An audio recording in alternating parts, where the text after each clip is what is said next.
Nesta aula vamos nos aprofundar no lado oculto e esotérico da morte, pois todos nós, um dia mais cedo ou mais tarde, teremos de encará-la de frente. Seja a morte de um amigo, de um parente querido ou a nossa própria morte. Em outras palavras, a morte bate na porta do feio e do bonito, do desconhecido e do famoso, do rico e do pobre, nada escapa da morte. Da mesma forma, o universo é regido por leis eternas e imutáveis, tais como a lei do karma, lei da recorrência, lei da gravidade. Somos regidos por um total de 48 leis e isto pode se comprovar nos 48 cromossomos do núcleo celular. Ao observarmos o céu, as estrelas, os planetas girando ao redor do Sol, vemos que tudo obedece às leis imutáveis do Criador. Caso contrário, seria uma desordem e, na verdade, nem existiria os cosmos. Veja que até os átomos são regidos por leis imutáveis. E indiscutivelmente não existe nenhuma diferença entre um sistema atômico com os elétrons girando ao redor do núcleo e o sistema solar com os planetas girando ao redor do Sol. O nosso sistema solar é regido por 12 leis. O nosso planeta é regido por 24 leis. E o homem é regido por 48 leis.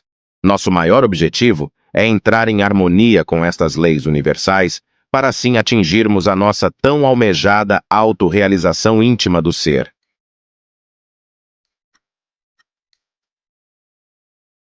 Todas as pessoas reagem de 3 formas diferentes ao ter acesso aos sagrados conhecimentos da gnose. Existem aqueles que aceitam cegamente os ensinamentos, sem analisar por si mesmo a essência. Por outro lado, tem aqueles que não aceitam de forma alguma sem conhecer as origens e as bases em que se apoia a sabedoria.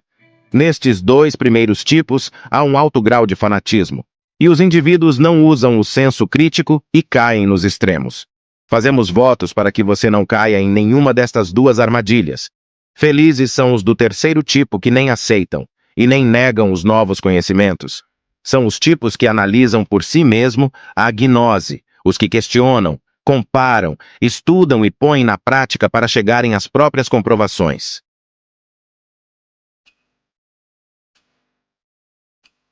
O cordão de prata, ou cordão astral, é um corpo fluídico na forma de um elástico, que liga o espírito ao corpo físico.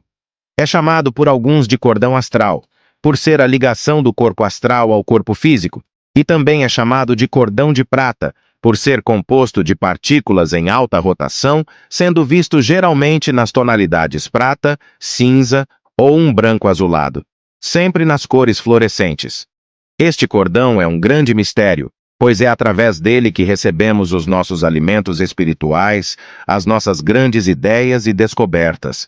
Através dele que o espírito controla o corpo físico. O cordão de prata é como se fosse uma corda, que fica chacoalhando entre o físico e o espírito de forma fluídica, em uma vibração altíssima que se estica infinitamente. Durante o dia, o nosso corpo astral, com as agitações, emoções e as atividades, desgasta o nosso corpo físico até que as nossas células se revoltam, provocando cansaço físico e sono.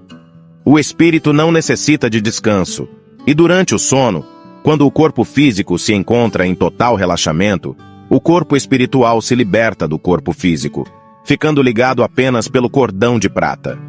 Muitos autores se equivocam ao colocar o cordão de prata sendo ligado na cabeça, mas em viagem astral observei várias vezes o cordão de prata no plexo solar, no chakra Manipura.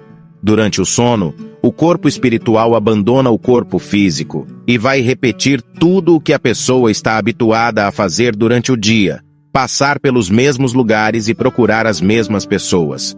Pode ir também para outras cidades, países e até para outros mundos do universo e do tempo. E independente da distância entre o corpo físico e o espiritual, o cordão de prata continua ligando-os, como se fosse um elástico que estica de um lado ao outro. É um corpo fluídico com vibração diferente em cada pessoa, e por isto não tem nenhum perigo de enroscar um no outro. Quando durante a noite milhares de pessoas saem inconsciente de seus corpos durante o sono para viajarem no plano astral. O cordão de prata é muito parecido com o cordão umbilical, pelo qual a mãe alimenta o seu filho. Tudo o que o espírito faz é transmitido para o corpo físico através do cordão de prata. E tudo o que a mãe faz é transmitido ao seu filho através do cordão umbilical. Certamente uma infinita inteligência se esconde por trás destes misteriosos fenômenos. Quando o cordão umbilical se rompe, o bebê morre do mundo de sua mãe para nascer em nosso mundo. Igualmente, a morte física é o rompimento do cordão de prata, que separa o espírito da matéria. Da mesma forma que um médico utiliza uma tesoura para cortar o cordão umbilical, separando o bebê da mãe no nascimento, a morte utiliza a sua foice para romper o cordão de prata, separando a alma do corpo na hora da morte.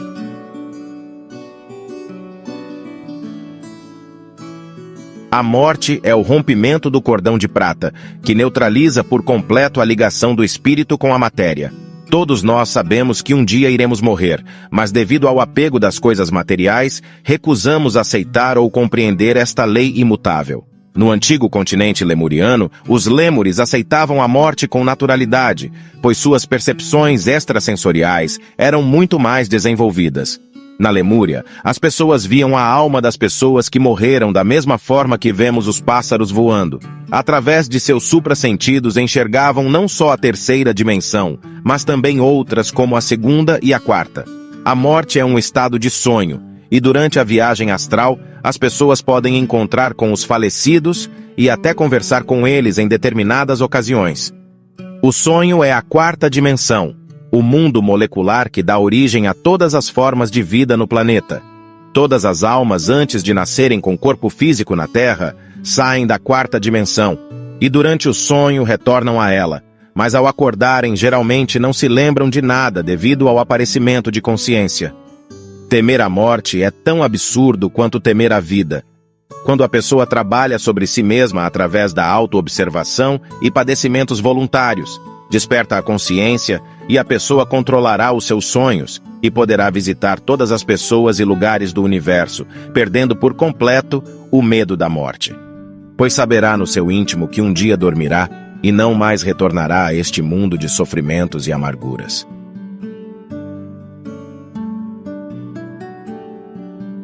O espírito sai do absoluto para conhecer toda a criação, e recorre e reencarna muitas vezes até atingir o estado humano. Completada sua missão, retorna novamente ao absoluto, que são os planos celestiais do Criador, conhecido na Cabala como Ain. Com o rompimento do cordão de prata, o corpo físico retorna ao que era antes, e o espírito continua em outros planos normalmente. Quando morremos, 3 partes vão para o túmulo: o corpo físico, corpo vital e a personalidade. O corpo físico corresponde a Malchut da Cabala, e tem sua existência na terceira dimensão e se alimenta de sólidos, líquidos e gases. Vem sofrendo várias transformações através de milhões de anos. É governado por 48 leis. Após o rompimento do cordão de prata, vai se decompondo e retornando ao pó. Corpo etérico. É o segundo corpo, conhecido como o corpo vital. Na Cabala é Geso e na Teosofia, Linga Sarira. O corpo duplo etérico vibra na quarta dimensão, sendo um corpo tetradimensional. Sua natureza produz a aura. Quase todas as doenças têm sua origem no corpo vital. E quando adoece um átomo no corpo físico, anteriormente adoeceu o seu correspondente no corpo vital. A acupuntura, homeopatia e shiatsu agem no corpo vital. O corpo etérico, por ser energético, fica sem o reabastecimento da eletricidade do corpo físico e vai perdendo a força até desaparecer por completo. A personalidade é um veículo formado nos primeiros 7 anos da criança através do sistema de vida da família, educação recebida ou falta de educação, costumes, cultura, falta de cultura. Também recebe influências das qualidades e dos defeitos dos pais, da televisão e tudo que rodeia a criança. A personalidade é fortalecida com o tempo, no entanto não reencarna nunca e acaba dias ou meses após a morte do corpo físico. É a personalidade dos defuntos que assombram alguns lugares específicos ou os cemitérios. Não existe futuro para a personalidade. Após a morte física, 2 partes continuam: o ego reencarnante e essência da alma. O ego é a soma de todos os nossos defeitos psicológicos que devem ser eliminados por todos os iniciados que aspiram à autorrealização. Os falsos profetas que abundam pelo mundo se fazendo de bonito e conquistando milhares de almas inocentes são adoradores do ego. e jamais aceitam nossos sagrados ensinamentos. O ego provém de nossas vidas passadas e é a causa de todos os sofrimentos, doenças e fracasso na vida. Dentro de cada ser humano existe o que os budistas chamam de Buddhata, a essência da alma. O ser humano possui apenas algumas partículas de sua alma. Ela é o nosso próprio espírito eterno e imortal. No entanto, por ser da sexta dimensão e possuir uma vibração altíssima, não se manifesta em nosso mundo físico e, após cumpridas suas missões pelo cosmos, retornam ao absoluto.